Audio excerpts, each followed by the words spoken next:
Welcome to the Genies in the Botnet podcast. Lisa and I are going to tell you what it's all about. Over to you, Lisa. Thank you very much, Rosie. Well, obviously, it's all about cybersecurity, and we are going to be asking senior cyber leaders what their 3 cyber wishes would be. Who's our first guest, Rosie? Let's rub our magic lamps and see. Where am I? You're in the room, Lianne. I was just in the middle of an incident. Get me back. Oh, love it. Love it. They're pissed off as well. So, Lianne, welcome to the Genies in the Botnet podcast. I'm sure everybody knows who you are, but I have a nice little bio which I'll read about you. So Lianne is a multi-award-winning cybersecurity leader and digital anthropologist, and I'm sure we're going to dig into what that is. She works at the intersection of security, AI, and society.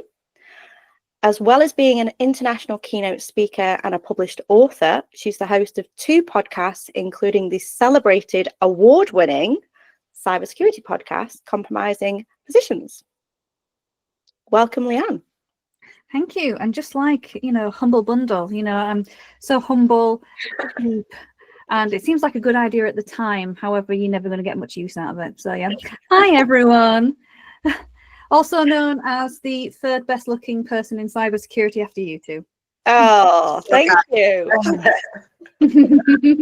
So shall I go first with the first question? Seems like a good place to start. Super. So thank you very much for being on our podcast, Lianne. Really excited to have you.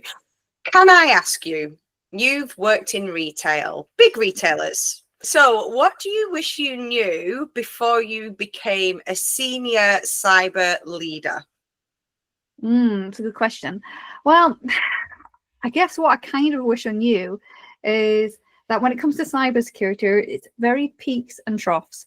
And by what I mean by that is, when I first started my cybersecurity career, I had this impression it's going to be extremely exciting. So I was a baby SOC analyst, is my first proper cybersecurity role.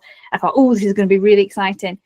It ain't. It's very repetitious, looking at alerts all the time, kind of praying that something would happen. And then your middle part of your career, when you get to be more hands-on and do a lot more fun things, that's the really exciting part. But then as you slowly get up to senior leadership, you have to make that trade-off of actually, they put all the fun stuff that you've finally got hold of. Now you start making strategic decisions and start looking at policy and strategy and doing all those things. So I guess the big thing would be like choose your kind of career span wisely. I do still love what I do, don't get me wrong, but there are some times when I look back and go, come on, that way, let me get my hands on those keyboards and start doing some more stuff, things like that. But also I think what that teaches you going through that is you get a really good insight, and I'm really glad that I started off where I did, into all the different types of roles that make this big old cybersecurity machine work, because it's absolutely a group endeavor. Like there's no way you could showboat on your own in cyber. Absolutely impossible. And so going through that kind of journey really, I think, has made me good at what I do, which is understanding when you've got board SOC analysts that need more stimulation, that want to do more, and ensuring that the people who are doing the exciting stuff, that they're giving back, down the ladder as well. And also, forewarning people who want to go up the ladder is like, okay, remember what you're kind of giving up in order to do that. It's a different type of fun, I guess. So that would be my big thing, is just kind of going into it knowing like when the right time to move is. Get what you need to get out of it, but also understand what you're gonna trade off, should I say, not lose, but trade off. Yeah. So do you think, well, first of all, let's explain what a background in anthropology is, and then we'll ask if that's useful as a senior leader.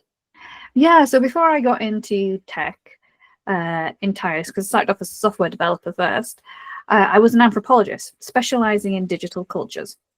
And now an anthropologist without the digital side is someone who studies how cultures are formed, develop, grow, sometimes collapse. And so I was interested in, my specialism was digital anthropology, understanding how we engage with online communities. And I got really into that. I thought, actually, instead of just talking about how we build online communities, how can I actually get more hands-on and do that? That's when I retrained to be a software developer. Why that has remained a constant in my career is because we are all humans behind the keyboard. And that is incredibly important. And everything we do is so ritualized. And I don't just mean the sprints. That is a ritual, and doing retros and things like that, and working in that kind of way. But just the fact that at 9 a.m. on a Monday morning, most of the organization logs off, that is a ritual thing. And understanding that we are hardwired to work in certain ways because of rituals, because of communities, even tribalism, really informs actually the decision making that I make. So understanding that a lot of organizations actually set themselves up in such a way where they are different tribes. So you've got your marketing tribe, then you've got your sales tribe, and then you've got, you know, your engineering tribe, and then there's the security tribe, and they're all competing for resources. They're all competing to the dominance, really, especially if it's a targeted organization. You know, if you've got sales and marketing targets, everyone's kind of competing for different things, and those values don't always align. And so having that anthropology background to understand, actually, because we're incentivized in these ways, that's going to cause tension. And being able to understand where you can diffuse that tension leads to better decisions overall, because you can collaborate better. So anthropology, literally in every single area of tech that I've worked, has always been incredibly prominent. It's really important to understand what makes us human and why those impact the decisions we make when we're building top technology or when we're protecting technology. You see that tribalism so much in an incident when you come in and every department wants their tech back up and running. They're the priority. And you have to go back to, well, hang on, wait, how does the business make money? Yes. And which are the protected systems? Which are the systems that we don't bill the customers if they're not back up? Which are the systems that we don't produce XYZ? That's the goals of the business. So, yeah, that's really interesting. Oh, that makes sense. I love all of this, Lianne. It's such a refreshing take. It's fascinating. I'm being nosy. When you say about diffusing potential tensions within teams, not even if there's been a breach, there's got to be a bit of psychology in that as well. How, without giving too much away, give me an example. Yeah, so one of the kind of leading theories of why we evolved as a species was, one, our ability to communicate. I sometimes feel like we forget how to communicate well. But the other thing about it was our innate sense of reciprocity. Now, reciprocity is the giving of gifts. That's what it kind of means on a high level. And what does that actually mean? Does it mean that I have to go up to my engineers who keep pushing vulnerable code into live, loads of chocolate? You can do. That is a type of giving of gifts. But I like to prefer to, in the working kind of context of giving of gifts, is tokens of support. Now, what's nice about reciprocity is if you are the first person to initiate the giving of a gift. So, for example, in my position as a security person, if I can loosen up some controls that perhaps maybe historically were put in place because of something else that no longer applies, but are actually causing challenges or workarounds with other teams, for example. So one example I can give is I was working in an organization. I joined, I introduced myself to the dev team, and I said, Lianne, I really need your help with something. I was like, oh, right, okay, what? I need you to enable Bluetooth again. I was like, Bluetooth switched off? Okay, yeah, sure, but can I just ask before I re-enable it, why do you need to have Bluetooth on? That because I've got Bluetooth headphones on and I listen to my music while I'm coding, but security have turned off Bluetooth. So what I've been doing, Lianne, is I've pulled a script from the internet, and it's a PowerShell script. Don't know what it really does, but all I know is that it bypasses those security controls. So the workaround that they were doing just to listen to music, which was enabling to do their job, was more insecure than security going, oh, we should block Bluetooth because, you know, someone might be able to data transfer. Have you ever tried data transferring massive amounts of data via Bluetooth? Yeah. It's not easy, and it's very unlikely. Can be done, but, you know, God willing for them, you know, to do it. So just that little tiny thing of like understanding, like, people need to work, right? People need to earn money so that it pays my wages, and anything I can do to enable them to do that, good. So that was the gift I could give. That was the gift of, support and also loosening up controls. Now, the nice thing about reciprocity is our inherent need to reciprocate back. And oftentimes it's to over reciprocate. Now, the example I give is when someone gives you a really thoughtful birthday present, your first thought is, that's a lovely present. Your second thought is, what am I going to buy them for their birthday that's going to be better than what they bought me? Yeah. It's a competitive. It's like give and take. It's like give and take. And you can almost have a reciprocity arms race where you just keep one-upping each other and supporting each other. And that's how communities, our ancient ancestors, that's how they developed communities with other people. We can do this in our organizations. It's very easy to do, but we have to get over ourselves first. And actually, as security people, it's in our gifts to be the person to do the reciprocity from the start. And you do it without the expectation at first to get anything in return. That's what, reciprocity is. It's not an immediate give back. You're not doing it straight away just for something in return. It's about waiting for that time when you can call on someone for help. And there is lots of times as security people where we need to call on people for help last minute. Yeah, 100%. Yeah, love that. That's a really good question as well, Lisa. I'm so surprised, Rosie. Okay. Jesus, the shade again. So, next question then. What do you wish you could magically eradicate from the cybersecurity space? And you can't say hackers because that's too easy.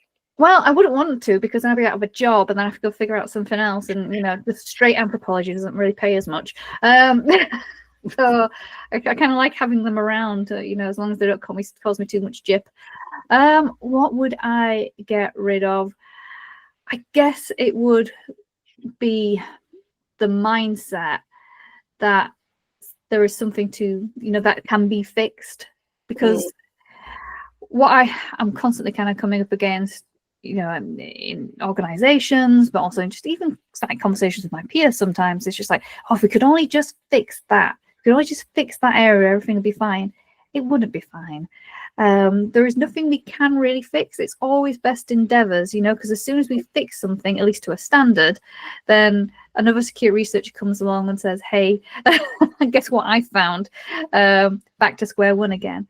And I think it's just changing that mindset. That's what I would really like to change is that there is an end goal. But unfortunately, we're in one of those industries where there isn't an end goal. And that leads to its own problems. It leads to things like burnout, people feeling kind of lackluster later on in their career. Because after a while, when you feel like, actually, am I making a difference? It's kind of like a cop working in New York City. It's like, am I really solving things? Am I really fighting crime here? Kind of a bit draining. Like Batman. Batman's always just constantly like getting burnout and just saying like speaking to a careers coach saying, how do I transition out of this career of being Batman? That's a film I'd like to see. I think that'd be really fun. So I think that's, to me, would be the mindset piece about that. There is this great security project that can be fixed and solved, and it doesn't exist. And it certainly can't exist with just tooling as well. No matter what kind of salespeople will sell you the dream, like this will all be fixed with a tool. Again, back to that point of like tools are run by people. Yeah. Anytime you've got a human in the element, you've got basically an uncertain element in there. So there's two things that reminds me of. The first is risk. Like we can't end risk despite some vendor claims. We can mitigate risk. We can accept risk. There's always going to be risk. And it's like whack-a-mole. You've solved one problem and then actually, especially when you've got really complex technical estates, you can't just solve one problem. There's always a failover somewhere where something else has popped up that you didn't think about. And the other that I was going to say, and it's just completely gone out my head, tools. We've been in so many incidents where we've been called in and the magic tool that they spent a fortune on hasn't alerted them to the incident. Something that they didn't even know they had, for example, Microsoft Defender, is what alerted them to an incident. Or we've been into businesses where they've got a SIEM, but it covers 20% of the logs. So they think they're secure. They bought the magic tool. They bought the silver bullet. But actually, when it comes to implementing it, and this is where, as an industry, we can do more to help the user understand what good security looks like. And if we just sell tools, like you just said, that's not good security. No, so if you know how to use the tools, it's like anything in life, isn't it? Like my car does a load of stuff. I just get in it and drive. That's it. But there's loads of buttons I can press to do different things. So I don't know what the analogy was there that I'm not as good all the gear, no idea. Yeah, exactly. That's it. All the gear, no idea. Yeah, absolutely. So I haven't driven in 18 years now, but it's kind of like someone turning around to me and saying, okay, can you rebuild a car from scratch? And I might be able to learn how to do that, but if I can't learn how to drive, you need the whole thing. Yeah, you need to be able to do the whole package. And I think I'll give you a lift, Lianne. You give me a lift. That's really good. People who know me in the industry know that that's something I always say. Please can give me a lift. And so I just think when it comes to project security, like in the big P, what we could really do better is just bringing everyone on that journey and utilizing everyone's expertise as well. And I think again, going back to that thing about tribalism, is sometimes we're just too scared to ask other departments to come in and help. We feel like we should own the security stuff, and therefore no one else should look at it. And we're missing out on loads of expertise and people who would genuinely be interested to look into this. There is an alternative timeline that I can envision in 10, 15 years time where security as a function doesn't exist because it's supposedly supposed to be everyone's responsibility. So everyone is upskilled in it. And so either we're in the industry is going to have to pivot, or everyone else is going to have to pivot to kind of join us to get on with this project. Otherwise, we're never going to be secure. Yeah. So there's two schools of thought with the security is everyone's problems. I do believe that everybody should be securely aware, but they should be able to do their job. It shouldn't be their job to think. If you work in accounts, you should be able to click on links, or there should be security tooling in place that means that if you do click on a link, it's not going to bring down a company. But that's back to culture as well. It's having that culture of no blame and being able to say, oops, I did something silly. Help. Absolutely. Because the day that person clicks on that link, you're thinking like M&S and stuff like that. The day that person clicks on that, it's like the worst day of their career. Yeah. And we need to be mindful of that. When that happens, it's going to be devastating for that individual, let alone the kind of ripple effect that has in an organization. And it's just it's getting better. Don't get me wrong. I think it's getting a lot better. A lot of people realize this. It's just a question of, when, not if, isn't it? So I think a lot of organizations are getting better at that, but it's more about, and what's interesting. So as a human species, again, going back to anthropology, as a human species, we're one of the few species that can really envision a future, even a future that we've not experienced. And that should be to our benefit. However, you sit in a boardroom and say, can you imagine us having a security incident? And no one can do it. No one has the human capacity to be able to imagine that for some reason, because when budgets come around, nothing changes. And I just find that a really interesting thing, that we have this capacity to imagine the worst and plan for the worst, and that's what's helped us evolve as a species. But when it comes to cybersecurity, it seems like that just goes out the window. That's just all fantasy and it'll never happen to us, and that's a dangerous way of thinking about it. I think the other risk we have is some businesses think, well, if it's not if, it's when, well, what's the point of spending all this money anyway? And that's back to, I've spent all this, like M&S, let's imagine what their security budgets are. And they still get toppled by third party. Well, it was Fish Social Engineering as a Service desk, but it was linked to the third party as well. So it was a bit more than just someone ringing up and saying, can I change your password? But I think what's helpful for the user community, as in the public, is now everybody is more aware of cybersecurity. And how do we take that message to keep people more secure in their home lives, in their, like your grandparents, your children? It's more of a normal conversation now, isn't it? Well, yeah, as soon as the M&S thing went in the news, my mum, when I saw her next, was just like, oh, do you know anything about this? Like I worked there or something. I don't, by the way.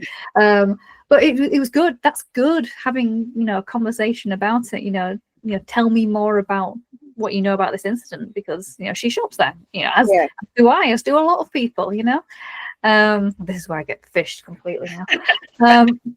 Yeah, do you know you're part of the M&S data breach? You're like, yeah, okay. Click on this link. No. Yeah.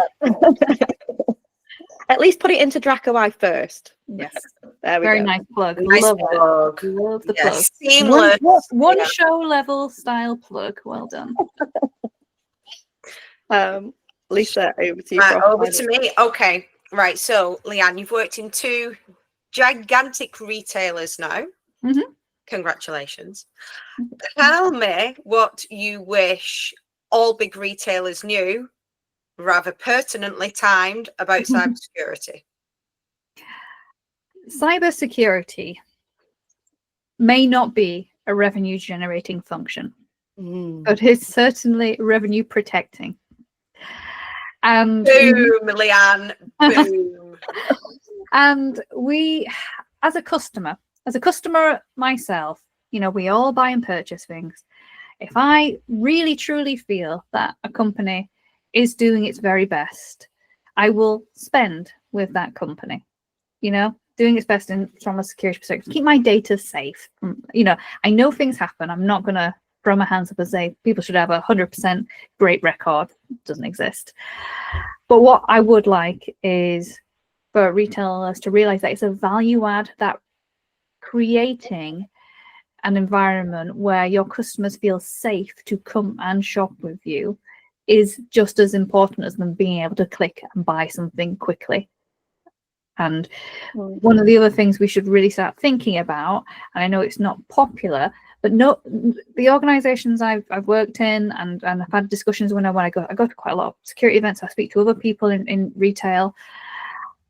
Nobody's done a recent survey. They did it about 10 years ago, but no one's done a recent survey of actually what do people think of 2-factor authentication for like logging into apps, like retail apps and websites and things like that. Now, 10 years ago, people were saying, oh, people are a bit resistant. But everyone I know, because the banks have made it so, have to use 2-factor authentication to log into their banks. The public is used to an extra level of security. The very least we could do in retail is offer it in the first instance. If not, make it mandatory. I want some user research team somewhere to do a proper survey on 2-factor authentication for retail and actually find out, is it really as big a barrier as people say? Will people really, if they've spent all day putting stuff in their shopping basket, right? Will they really at that stage abandon it just because they've clicked buy and then a 2-factor authentication prompt? I doubt it, right? People are used to that good friction when it comes to security. And if it just makes everyone just that a little bit more safe, why not give it a go? But nobody's done. Everyone just assumes customers will hate it, customers will abandon their shop. It'll be bad for business.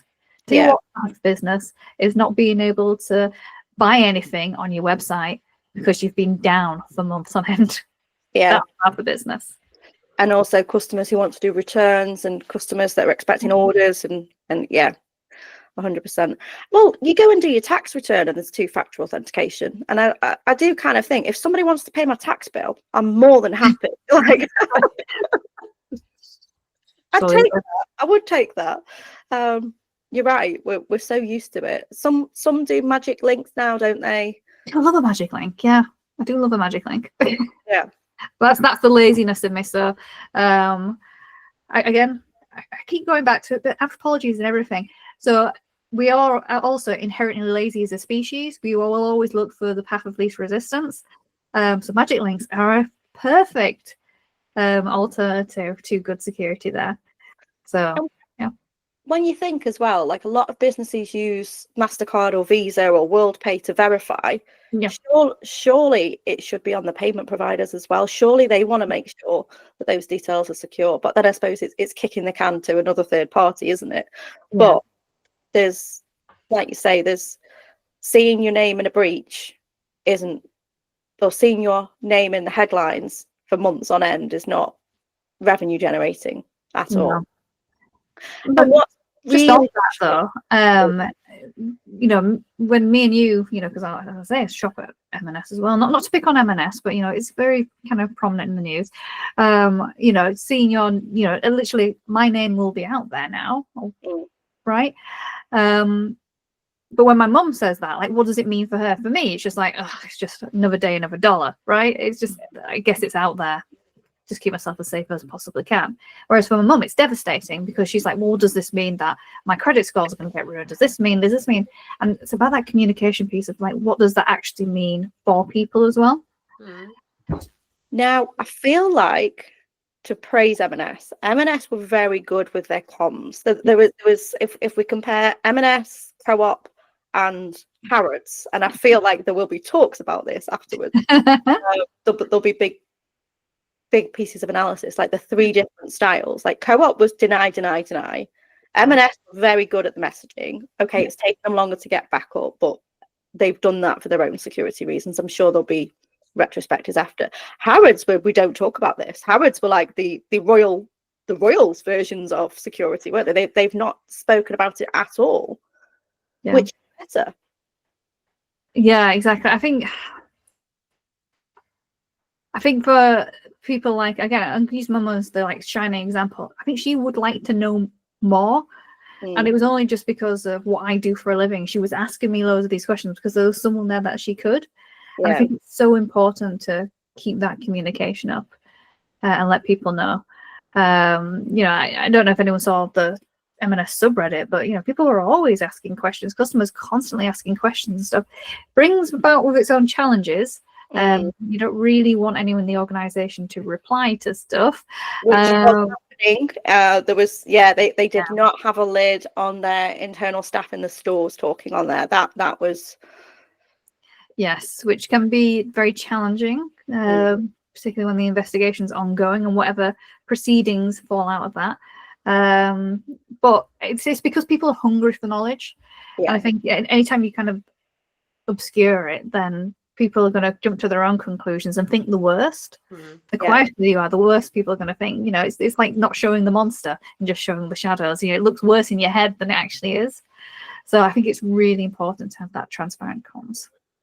Yeah, I suppose there's 2 pieces there, isn't there? We think data breach 600,000 records, or like just numbers. We think data. Well, behind that data is a person. Same. And it's thinking in that messaging of, well, there's a human at the end of that. Yeah, stressed out human, really stressed out. What does that mean for me? What are the implications there? Yeah, I think some of the comms coming out of M&S was the best that we've seen out of the 3, but there's always room for improvement. And I think the internal staff messaging, that's you know, handling an incident 101. Have you got the comms right? Do your staff know what to say? And when these things break, typically it is a staff member posting something somewhere publicly. And I suppose they might think, oh, it's only Reddit, it's not public. Well, it is. It's like Discord. I tell you what, you know, all the organizations I've worked at, people are definitely monitoring those boards. So yeah, so they know what's being said. Okay, the wild card question, Lianne. Are you ready? Well, I am sat down. Yes. Okay. on the magic carpet, I am ready. Okay. Perfect. Right. So you've done a lot of speaking, a lot of public speaking internationally. First of all, tell us some of the places that you've been. Oh, I've been very, very lucky. So I've done all around the world. So I've been to. So I was in Amsterdam earlier this year. I got to Berlin a lot. They really like to cut my jib in Berlin. Munich. I've got one in Sweden coming up. Wow. I was in Oslo early in the year when it was snowing and it was beautiful. So yeah, I really get around. Yeah, I'd just say big in Germany for some reason. I think it's because Anthropology kind of got its start there, so they're really kind of keen on that over there. So yeah, I've been really lucky. Fantastic. Tell me, what would you? Okay, let's turn it into a wish. What do you wish other people knew about public speaking? Maybe people who are like, I've got nothing. This is what I feel. Okay, I feel I've got nothing original to say. There's nothing that I can say that will add anything to the world, but not just, let's not make it me, Lisa, just to anybody. What do you wish people knew to empower them to go forth and speak publicly? We need more voices. Yes, I do a lot of public speaking. I do podcasts like this, and I've got my own. I'm just a gobshite. And obviously there are there are better stories than I can tell out there, and they are not being told because people feel like they don't have a place, and because people like me are just taking up the oxygen. I want more people out there. It shouldn't just be the same faces talking about security all the time. We're never going to get anywhere with that. Everyone has a story to tell. Everyone has a perspective. And my thing, if you think I don't, you do. You absolutely do, because I had no story to tell, or at least I thought I didn't. And so I started saying, this is how I became an anthropologist into a software developer, and then from software developer into cyber. And building on that, start with what you know first. Don't go out and pick a subject you know nothing about and then go and present it. That's terrifying. I can't even do that now. Start with what you know, and you must know yourself better than anything. And that we're humans. We like to hear of a human's journeys. So start there. And then as you get your kind of confidence up, you're able to start talking on other matters that you're interested in. I think the best thing to do is, if you're not doing it for work, as in, boss says, go present, our latest threat intel report. Yeah, you're going to have to do it in a certain way. But if you get an opportunity to craft a story, it's a real joy to work on something you're interested in yourself. I said recently, very publicly, that I only really do talks that please me nowadays, and they're often daft, to be honest. They're often really silly. They would never pass the work sniff test whatsoever. I did one of the talks I did do quite regularly, and it's become very popular. It's called Our Friends Electric, about people developing romantic relationships with AI. And someone said, can you come to my organization deliver it? I said, I can, but it's not safe for work. Yeah. Because I'm interested in exploring those boundaries. And so being able the opportunity to be able to talk about stuff you're interested in, do that research, is really exciting, and it's a really nice opportunity. And nobody starts off as great speakers. I remember my first time I spoke, I was like shaking with the paper, and my voice was going like this the whole time. It just gets easier and easier. And I still get incredible butterflies prior to doing a speaking gig. And sometimes I'll even flounder, but what is important is that making that connection with other people, because people want to learn from other people. And again, it's in our evolution to learn from other people. Storytelling is what changed things for us. It's where we sat down together, we created, sharing of knowledge, we created myths, we built those relationships with each other. We wouldn't have survived without storytelling. So it's incredibly important that anyone who's out there thinking, I don't have a story to tell, you do, and I need to hear it. I really want to hear it. I want to hear it at the next B-sides. I want to hear it, at the next cybersecurity conference, on your own podcast, on things like that. Find what you love to talk about and talk about it. There will be an audience for you, and it's so incredibly important to share that. That's my wish. Otherwise, I'll just keep talking, and everyone else can get bored of what I have to say. That's awesome. I think you mentioned B-sides as well. Obviously, there's rookie tracks, there's rookie stages, there's support at B-sides event, and people have got stories to share. I know some of the ones that I've helped at. So we offer mentors, speaker mentors for people who want them. The other thing is B-Sides Newcastle was the first to have a side tract. So it wasn't cybersecurity stories, it was whatever you're passionate about. So we had everything from bats to growing mushrooms to horror movies to fitness journeys. You're right, we do need different voices. And I think because cybersecurity touches everything and everyone, why we need different perspectives. That's a lovely place to end on. Well, thank you so much for being a guest. Hopefully you've enjoyed it. I did. Thank you. Leanne. It's been a joy.